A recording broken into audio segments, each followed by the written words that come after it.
Bismillahirrahmanirrahim. Assalamualaikum warahmatullahi wabarakatuh. Innal hamdalillah nahmaduhu wa nasta'inuhu wa nastaghfiruh wa na'udzu billahi min shururi anfusina wa min sayyiati a'malina may yahdihillahu fala mudilla lahu wa may yudlil fala hadiya lahu. Asyhadu an la ilaha illallah wahdahu la syarika lahu wa asyhadu anna Muhammadan abduhu wa rasuluhu amma ba'd. Segala puji hanya bagi Allah, kami memujinya, memohon pertolongan dan ampunan kepadanya. Kami berlindung kepada Allah dari kejahatan diri kami dan kejelekan amal perbuatan kami. Barang siapa yang Allah beri petunjuk, maka tidak akan ada yang menyesatkannya, dan barang siapa yang Allah sesatkan, maka tidak akan ada yang memberinya petunjuk. Aku bersaksi bahwasanya tidak ada ilah yang berhak diibadahi dengan benar kecuali Allah Subhanahu wa taala semata. Tidak ada sekutu baginya, dan aku bersaksi bahwasanya Nabi Muhammad sallallahu alaihi wasallam adalah hamba dan rasulnya. Para santri sekalian, santri Banin dan santri Banat yang semoga selalu dirahmati Allah. Alhamdulillah kita bersyukur pada Allah pada hari ini di tempat yang dimuliakan oleh Allah Subhanahu wa taala ini. Ini adalah kajian, insyaallah kajian perdana kita, khususnya adalah kajian remaja. Ya, insyaallah kajian ini akan kita rutinkan 3 minggu sekali atau 1 bulan sekali, yang temanya tidak lepas dari remaja. Untuk di awal pertemuan kita pada kesempatan hari ini, kita akan mengambil tema tentang bullying. Ya. Mungkin teman-teman atau anak-anak sekalian semua pernah mendengar istilah kata bullying. Ya. Dan ini istilah ini sudah tidak mungkin sudah familiar dan sudah sangat kalian tahu ya kondisi-kondisi yang ada di pondok mengenai bullying. Baik. Ada yang tahu apa itu bullying? Ayo angkat tangan. Apa tahu? Angkat tangan. Apa bullying? Menjatuhi mental seseorang. Boleh, bisa. Apa Hasdin? Hah? Menghina orang lain. Bisa. Mana yang lainnya?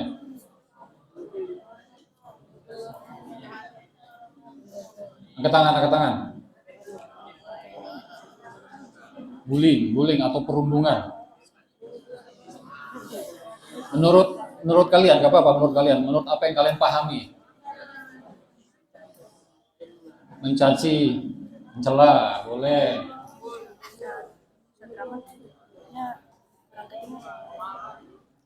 Karena kedengar ya. Terus, ya apa lagi?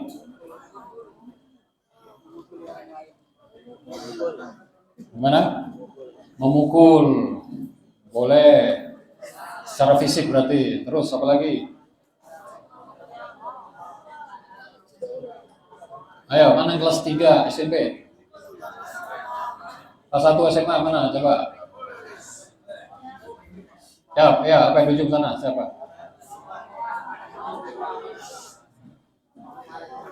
Baik, perhatikan ya, yang di Banin maupun di Banat.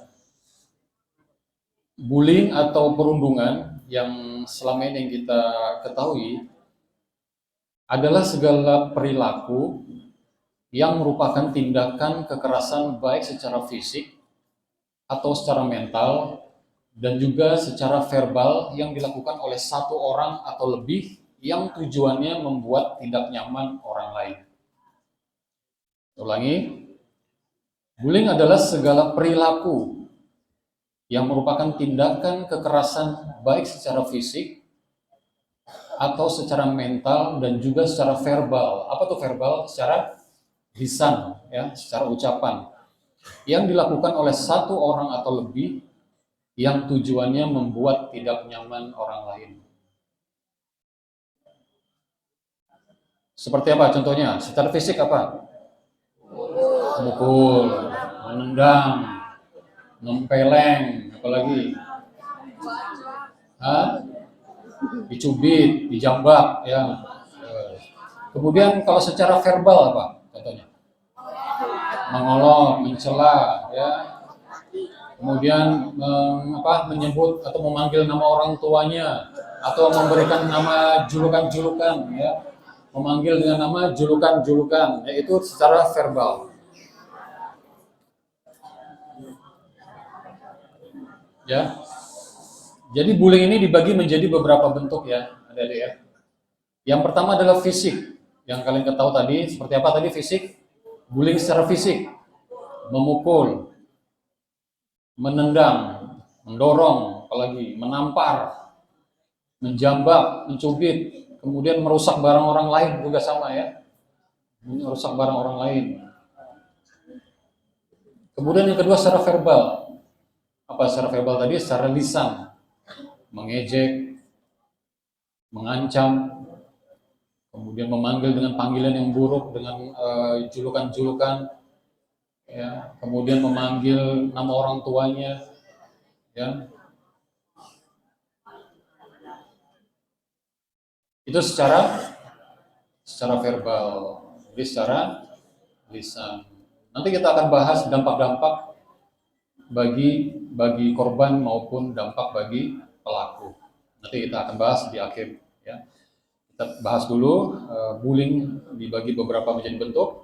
Tadi yang kedua, yang ketiga apa? Sosial atau bullying pertemanan. Jadi bullying secara sosial. Biasanya ini dia mengajak orang lain untuk mengejek, ya, menjauhi orang yang dibully. Dosa dekatin itu orangnya apa gitu, kita dosa dekatin, jauhin aja. Ya, mengajak orang. Dan biasanya sosial bullying ini lebih banyak dilakukan oleh wanita atau anak-anak perempuan, ya, anak-anak perempuan. Jadi dia berusaha mengajak temannya untuk menjauhi, ya, memusuhi, ya. Bisa jadi disebabkan karena mungkin ada sebab-sebab bullying itu macam-macam ya. Ada mungkin ada iri, ya. Mungkin irinya bisa, wah anaknya pintar, dia iri, atau mungkin iri dalam hal suatu barang kepemilikan, ya, dia iri. Kemudian dia pintar, kemudian iri. Jadi pelaku ini ada sesuatu yang nggak disukai. Ya. Sebenarnya ada suatu penyakit psikologi sebenarnya. Ada sesuatu penyakit. Dia tidak menyukai hal-hal yang ada pada diri temannya. Ya, seperti itu. Kadang-kadang juga bawaan dari lingkungan di rumah. Ya. Mungkin kurang perhatian di rumah, ya. Kemudian juga bisa jadi dia pernah jadi korban. Ya, pernah jadi korban. Baik, itu yang ketiga. Kemudian yang keempat ada namanya cyberbullying. Apa itu cyber? Kalian yang biasa di medsos ya. Misalnya temannya lagi pasang status, ini saya lagi liburan di mana? Di pegunungan. Padahal cuma di belakang rumah aja, akhirnya dibalas. Ya gitu aja, orang cuma bilang belakang rumah aja, gayanya aja ngomong di pegunungan, atau mungkin dengan status-status yang dibalas dengan status-status yang membuat yang menulis status itu jadi malu karena dibaca orang lain kan, dibaca orang lain. Nah, itu contoh dari cyberbullying. Kita ulang lagi. Apa yang pertama tadi? Fisik. Contohnya? Ya, nendang, mendorong, menjambak, mencubit, ya. Kemudian merusak barang orang lain. Yang kedua apa tadi? Secara verbal atau secara lisan. Contohnya? Mengolok, mengejek, memanggil nama dengan sebutan nama orang tuanya dipanggil, ya. Atau memanggil dengan julukan-julukan. Apa pas? Biasanya julukan apa? Yang sering gitu. Nah, biasanya kita sering dengar ini julukan-julukan, kalian memanggil temannya dengan nama julukan-julukan. Nah, ada yang memanggil dengan nama hewan, ya, nggak boleh ya seperti itu ya, nggak boleh. Itu bagian dari bullying secara verbal atau lisan. Kemudian yang ketiga, sosial atau bullying pertemanan, ya. yang biasanya dia mengajak orang lain, ya, mengajak orang lain untuk mengintimidasi orang lain atau berusaha menjauhi, ya, memusuhi, tapi mengajak teman, ya, mengajak. Kemudian yang keempat, cyber bullying atau lebih banyak di medsos, ya, di internet, ya, di status yang kalian di Facebook atau di WhatsApp, ya, seperti itu.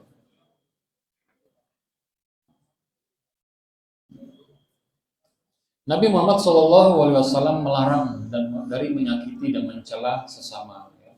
Jadi Rasulullah pun sudah melarang, ya, perbuatan bullying secara fisik maupun secara verbal. Ya.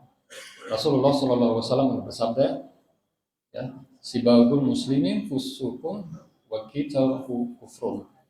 Mencela sesama muslim adalah bentuk kefasikan dan memeranginya adalah bentuk kekufuran. Hadis riwayat Bukhari. Jadi, anak-anak sekalian, setiap pembicaraan yang mengarah kepada terjatuhnya kehormatan seorang muslim tanpa haknya atau perbuatan yang menjadikan seorang muslim tersakiti, ya. Ya, ada teman-teman kalian karena ucapan lisan kalian yang membuat teman kalian tersakiti, maka keduanya merupakan bentuk keharaman yang secara tegas dilarang di dalam Islam. Ya. Suatu ketika Abdullah bin Mas'ud radhiyallahu anhu pernah ditertawakan karena tidak sengaja pakaiannya tersingkap, tersingkap dan terlihat betisnya, ya. Betisnya itu kecil sekali, mungkin kayak betisnya siapa ya di sini? Udah usah disebut, ya, nanti jadi bully lagi nanti disebut. Ya. Jadi tidak sengaja tersingkap betisnya sahabat Abdullah bin Mas'ud radhiyallahu anhu, tersingkap dan ditertawakan oleh sahabat-sahabat yang lain, teman-teman yang lain. Kemudian Rasulullah melihat, kemudian menegur orang-orang yang menertawakan sahabat Abdullah bin Mas'ud. Apa kata Rasulullah? Demi Allah, jika kakinya diletakkan di timbangan hari kiamat, niscaya ia akan lebih berat dari gunung Uhud. Ya. Di sini bukti bahwasanya kita ambil pelajaran dari hadis ini, bahwa Rasulullah SAW sangat membenci umatnya yang mencela sesamanya. Selain itu, Nabi Muhammad SAW juga melarang umatnya dari melakukan perbuatan yang berpotensi menjatuhkan kehormatan seorang muslim seperti perbuatan ghibah. Apa itu ghibah? Ya. Kemudian juga melarang keras umatnya yang gemar membuat desas-desus atau namimah, mengadu domba. Ya. Sebagai seorang muslim yang bertakwa atau seorang santri, yang santriwati, kita diperintahkan oleh Allah untuk berkata-kata yang baik kepada sesama manusia. Dalam surat Al-Baqarah ayat 83 Allah juga berfirman, wa qulu linnasi husna, ya. Dan berkatalah kalian kepada manusia dengan perkataan yang baik. Dan sekarang kita mulai berbicara, berbahasa dengan perkataan-perkataan yang baik. Karena Allah menyukai hambanya yang bertutur kata baik, tidak mengumpat, ya. Bahasa-bahasa apa itu? Anjir apa itu? Ancur apa? Nah, itu. Sering itu Ustaz dengar itu, kita dengar itu, ya. Bahasa-bahasa seperti itu. Nggak boleh seperti itu, ya.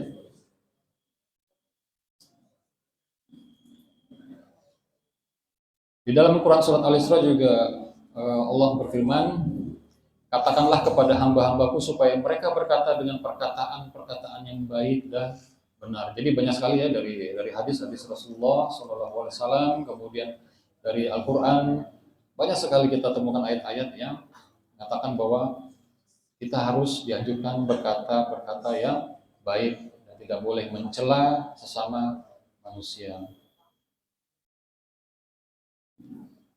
Tapi kadang gini Ustaz, saya kan cuma bercanda. Ya. Bercanda Ustaz, bercanda.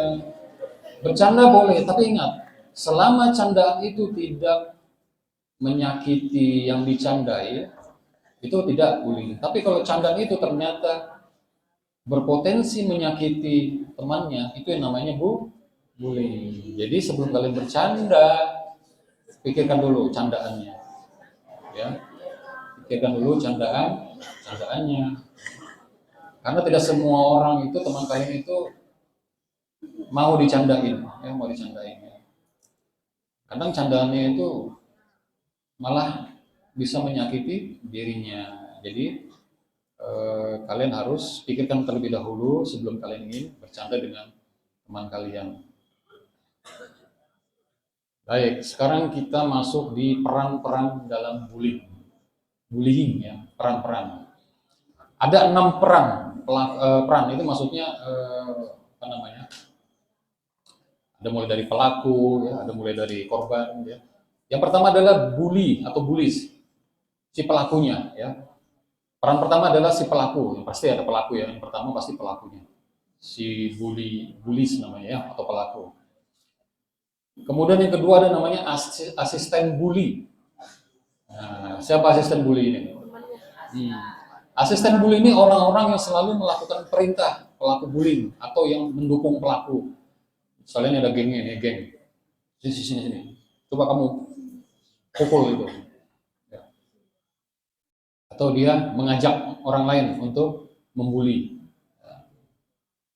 Dan ini namanya asisten. Yang melakukannya atas perintah ketua gengnya ini, ya, itu namanya asistennya.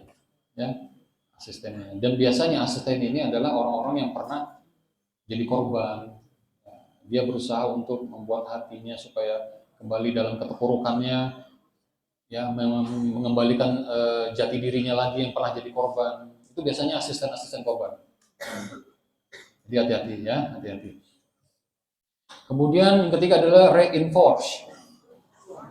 Reinforce ini adalah orang yang menguatkan pelaku bullying. Misalnya tadi ada temannya lewat, dipanggil dengan nama orang tuanya. Misalnya nama bapaknya Pak siapa ya? Itu salah sebut lagi, bullying lagi. Pak Basuki misalnya lah, sendiri aja lah. Misalkan ada santri lewat, nama bapaknya Pak Basuki, Basuki lewat. Nah teman-teman yang lain, Basuki. Nah temannya itu seperti itu, ya. Yang ye ini yang menguatkan itu namanya reinforce.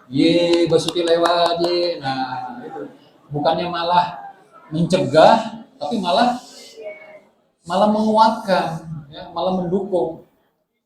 Lewat atau mungkin mengejek, kemudian malah menambah-nambah, ya, itu namanya reinforce, ya, pelaku yang menguatkan si pelaku bullying, itu namanya reinforce. Kemudian yang keempat ada defender. Kayak main bola aja defender, ya. Apa itu defender? Defender adalah orang yang berusaha membantu dan melindungi korban. Nah, ini yang keempat ini yang kita harapkan seperti ini, ya. Kita harapkan defender yang ada di sini, ya. Jadi defender adalah sosok yang sangat penting dalam perilaku bullying. Hadirnya defender akan menghilangkan perilaku bullying di pondok atau di sekolah. Cuma masalahnya banyak orang yang nggak berani jadi defender. Ya, kalau cuma sendirian, ya. Misalkan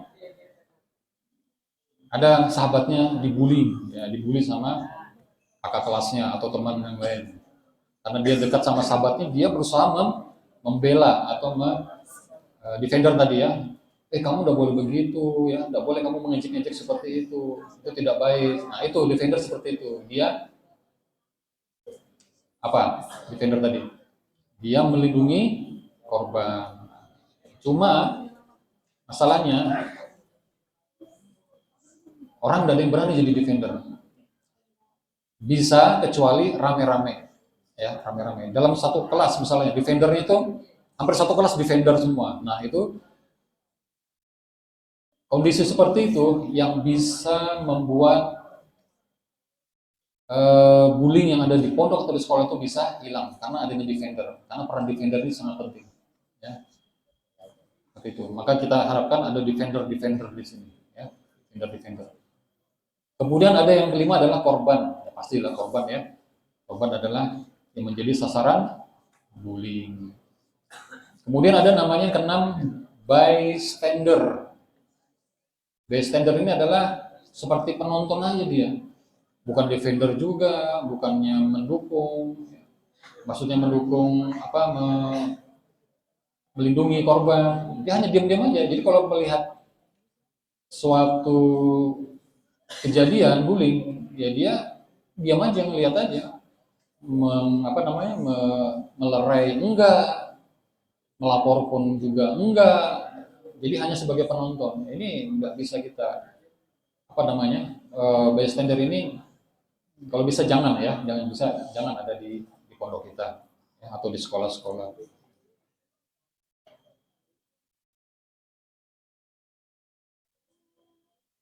Dalam agama Islam, setiap muslim harus mampu menjaga ketentraman atau kedamaian. Tidak hanya sesama muslim, tapi juga bahkan orang non-muslim pun kita harus bisa menjaga lisan kita ya, kita berdamai, kemudian menjaga lisan dan dari perbuatan-perbuatan yang tidak baik ya. Karena Rasulullah SAW bersabda, al-muslimu man salimul muslimuna min lisanihi wa yadihi. Seorang muslim adalah orang yang muslim lainnya merasa selamat dari gangguan lisan dan tangannya. Hadis sahih riwayat Muslim.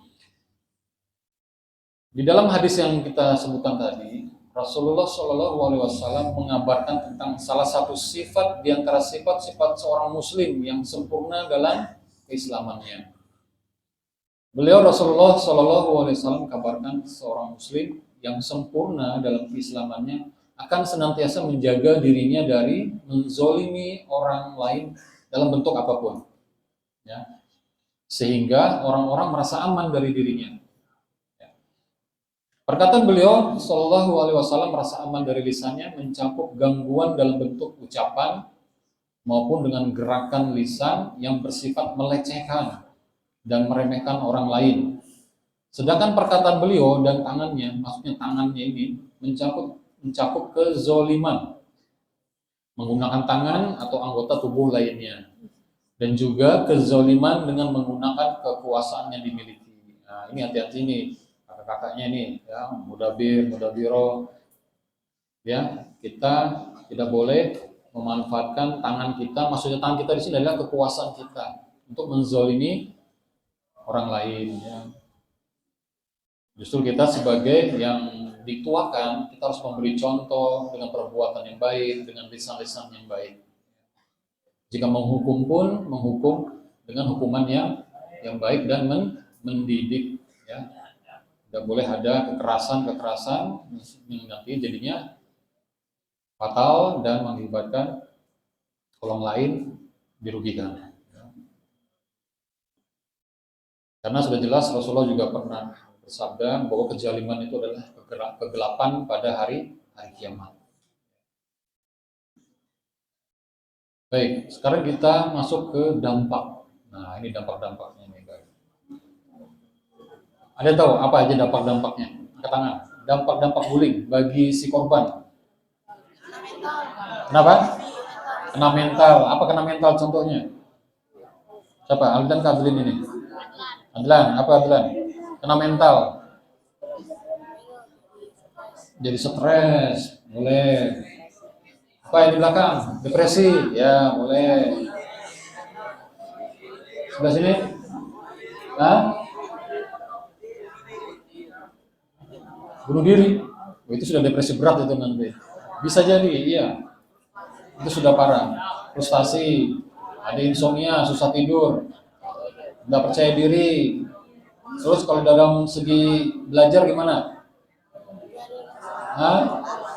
Nggak semangat belajarnya. Terus malas, bawanya ingin pulang. Jadi tidak ada gairah sudah. Nggak ada.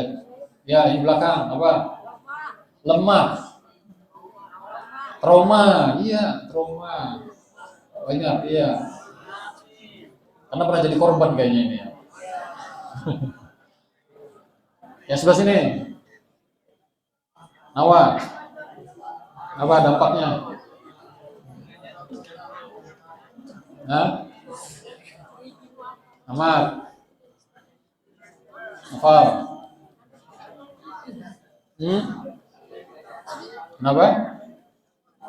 Gangguan mental. Tadi sudah bilang tadi, mental katanya. Baik. Dampak bullying bagi si korban ya.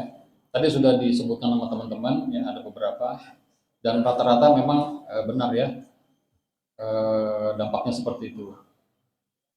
Dampak bullying bagi si korban diantaranya munculnya perasaan marah, kemudian apalagi sedih, cemas, malas belajar, malas sekolah, dan bahkan bisa membuat badan kita menjadi jatuh sakit. Merasa sepi sepanjang hari, serta merasa tidak berharga hidup ini.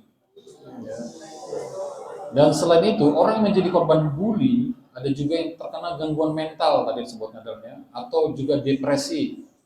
Bahkan ada yang hingga melakukan apa tadi? Bunuh diri. Benar ini. Masalah bullying ini masalah serius, bukan main-main ya.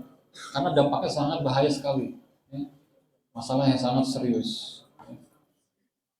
Apa itu depresi? Ada yang depresi ya. Pernah tahu depresi? Jadi depresi itu adalah perasaan sedih dan tidak berharga dalam diri dalam jangka waktu yang panjang ya.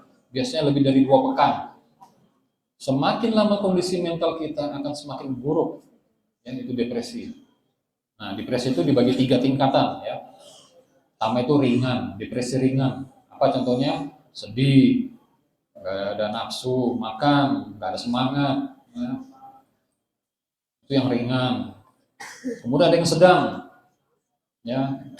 Sedang ini biasanya dia kehilangan keinginan atau minat. Sering mengunci diri di kamar mandi.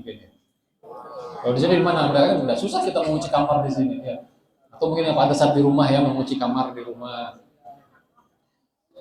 Kemudian tidak mau berinteraksi dengan orang lain, tidak mau berinteraksi dengan teman-temannya, menyendiri atau mengurung diri ya, pokoknya menyendiri.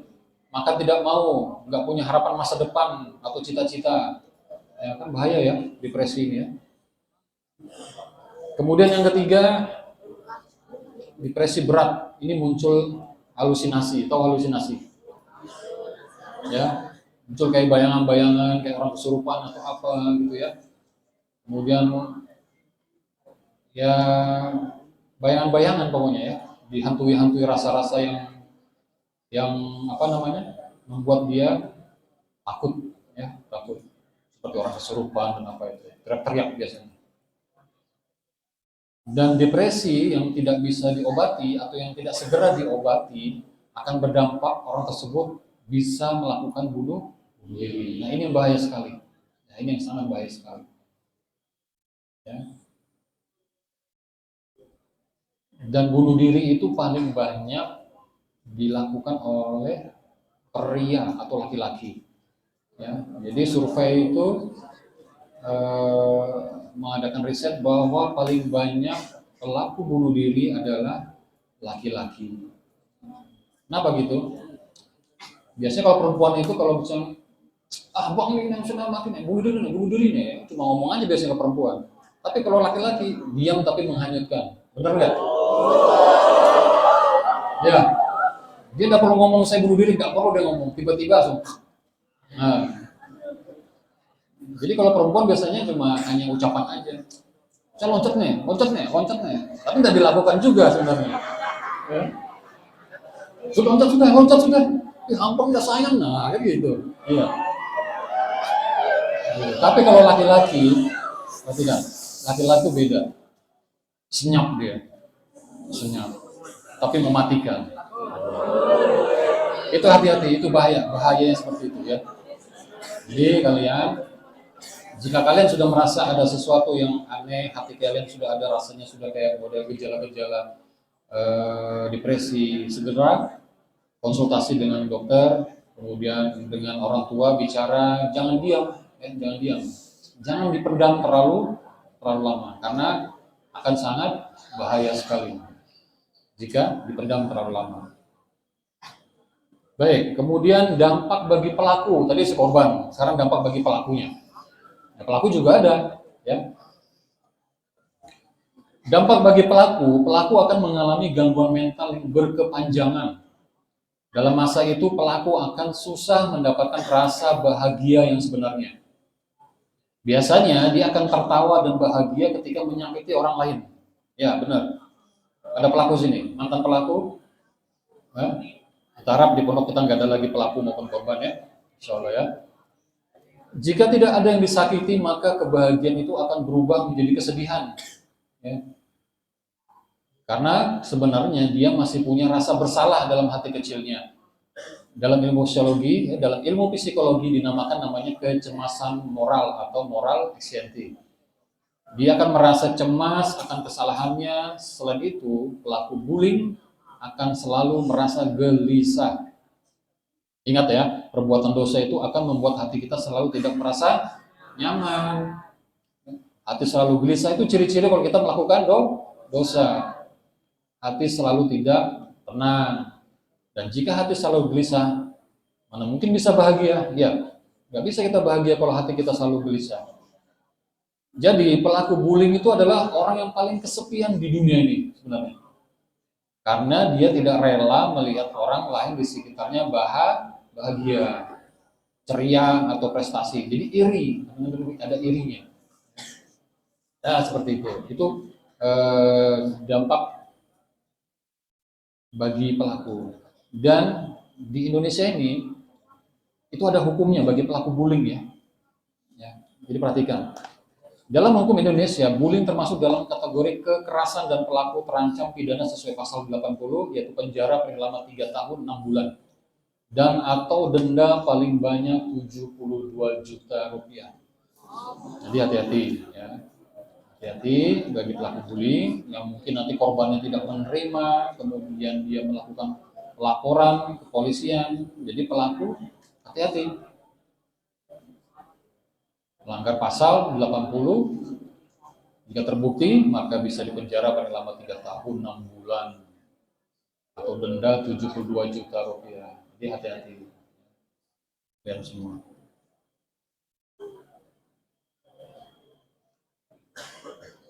Nah, sebagai saran bagi korban bullying ya, kalian jangan takut untuk atau malu ya. Kalian jangan takut atau malu untuk menceritakan atau melaporkan baik kepada guru, kepada ustadz atau ustazahnya, atau kepada kesantrian yang ada di pondok. Ya.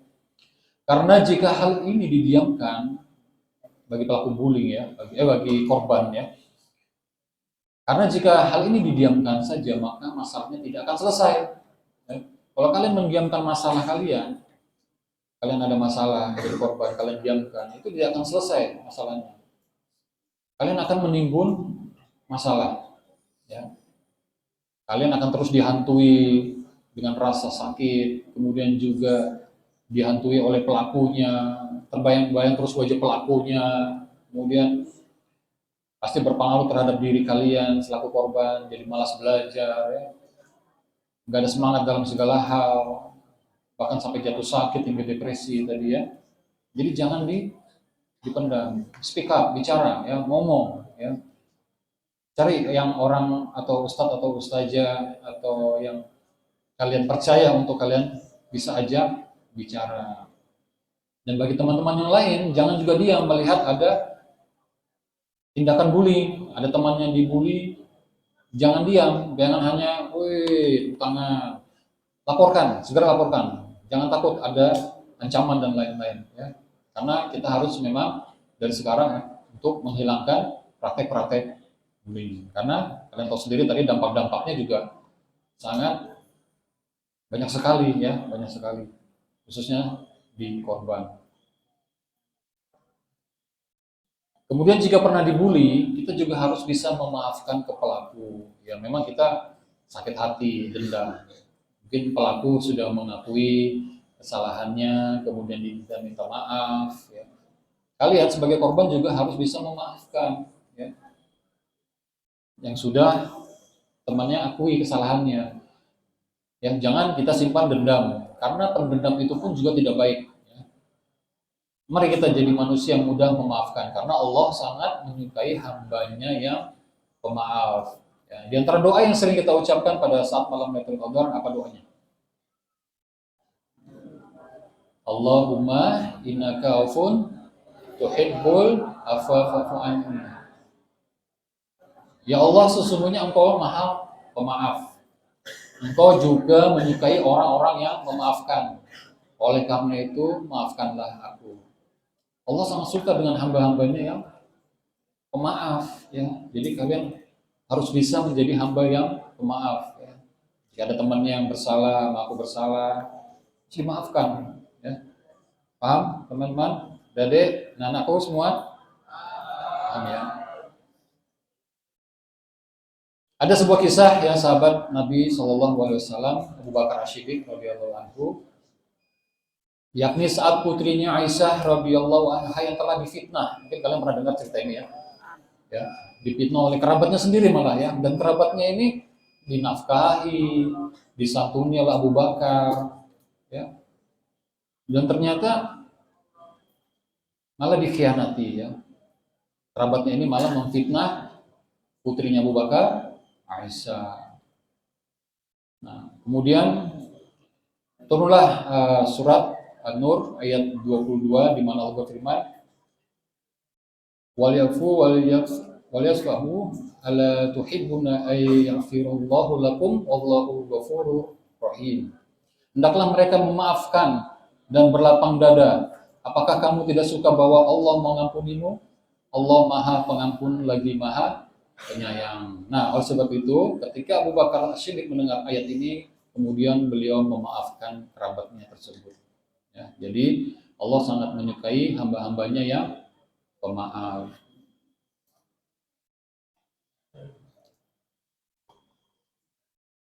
Udah aja.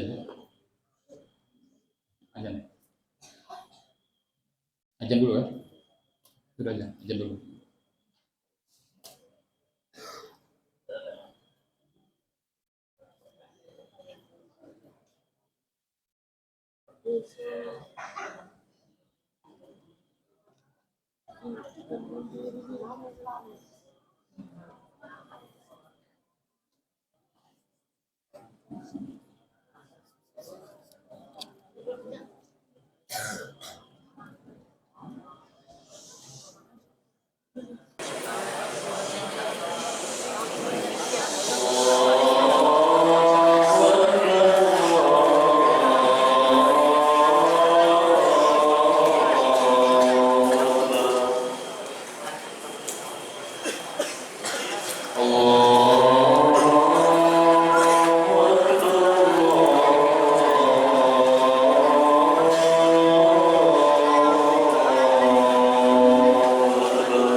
Baik, dari kisah Abu Bakar tadi, ya, sini membuktikan bahwa Allah sangat menyukai hamba-hambanya yang pemaaf.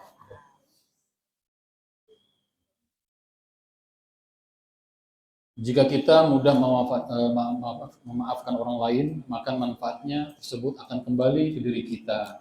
Allah akan semakin sayang dengan kita, ya. Allah akan memberikan ampunan yang banyak dengan diri kita. Dari sisi psikologi, jika seorang mudah memaafkan orang lain secara tidak langsung, orang tersebut melepaskan energi-energi buruk dan negatif yang ada pada dirinya. Jika kita menyimpan atau membiarkan rasa sakit hati, rasa benci, kemudian tidak mau memaafkan, ya, justru ini akan membuat diri kita semakin sakit dan menderita. Menyimpan dendam, ya, perasaan negatif itu ibarat kita menyimpan buah, ya. Buah jeruk, ya. Kalian tahu sendiri buah jeruk, ya. Buah jeruk itu kan baunya harum, segar, ya. Kita simpan, kita kantongi, ya. Dalam waktu sehari 2 hari aromanya masih segar. Seminggu mungkin aromanya masih terasa segar, bahkan hingga 2-3 minggu. Kemudian kita simpan, kita kantongi, masih kita simpan dalam waktu sebulan, aroma sudah mulai hilang. Kemudian dalam waktu 2 bulan, bukan aroma yang keluar, tapi aroma busuk. Ya. Bahkan muncul kuman, ulat, ya, dan akan melukai kulit kita. Jadi perumpamaan jika kita menyimpan suatu masalah seperti itu, perumpamannya seperti jeruk, ya, awalnya harum, lama-lama kalau dipendam akan menyakiti, melukai diri kita. Oleh karena itu, jika ada masalah jangan disimpan atau dipendam. Bicarakan kepada orang yang kalian percaya, pada ustadz atau ustazahnya, pada orang tua juga bisa, ya. Jadi kalian bisa lebih lepas, ya, bisa mengeluarkan energi-energi negatif kalian. Kemudian bagi pelaku bully, ya, bertobatlah dari sekarang. Jangan terus menambah dosa, ya. Kalau kita seorang pelajar, kalian seorang santri, menuntut ilmu, maka ilmu kalian tidak akan berkah kalau kalian terus melakukan kezaliman, ya. Ilmu yang kalian dapatkan tidak akan pernah berkah selama kalian terus melakukan kezaliman. Jadi mulailah kita memberi rasa aman untuk diri kita dan rasa aman untuk orang lain. Kemudian mencari lingkungan atau berteman dengan orang-orang yang baik.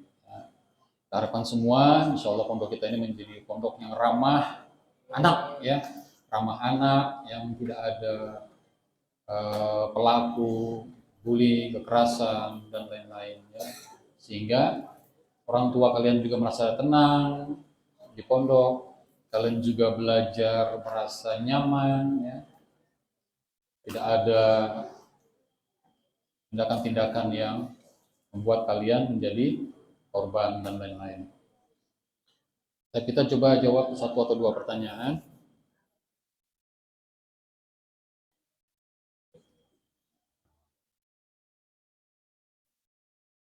Assalamualaikum Ustaz. Apa dampak bagi seorang korban yang menyembunyikan perasaannya? Perasaan apa nih? Perasaan dendam. Yang tadi sudah disebutkan, ya. Dampaknya seperti buah tadi, ya. Maka nanti bisa sampai kita depresi, kemudian nggak ada nafsu belajar dan lain-lain. Jadi harus diutarakan, harus disampaikan kepada orang yang kalian percaya untuk bisa berkonsultasi, ya, untuk bercurhat, ya, bahasanya curhat seperti itu. Jadi jangan dipendam, jangan dipendam. Baik.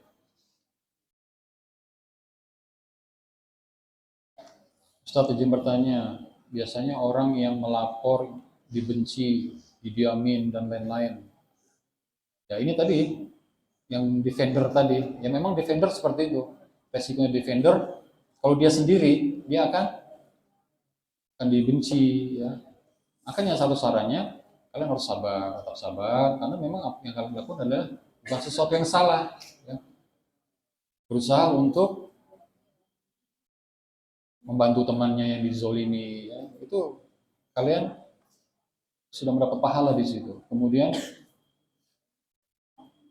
cari teman-teman yang bisa diajak menjadi defender, ya. Berdua, bertiga, berempat, ya. Kemudian laporkan, ya, laporkan. Dan insya Allah jika ada laporan, tentu kita akan memberikan arahan-arahan kepada baik itu pelaku maupun si korban. Kita akan panggil, kita akan bicarakan apa permasalahannya, kenapa sampai melakukan seperti ini, kita akan beri nasihati, ya, seperti itu. Ya. Kalian jangan tetap laporkan, ya, nggak usah takut untuk dibenci atau didiamin. Kalian sudah melakukan hal yang baik, kalian tidak melakukan hal yang salah, karena melakukan hal yang baik.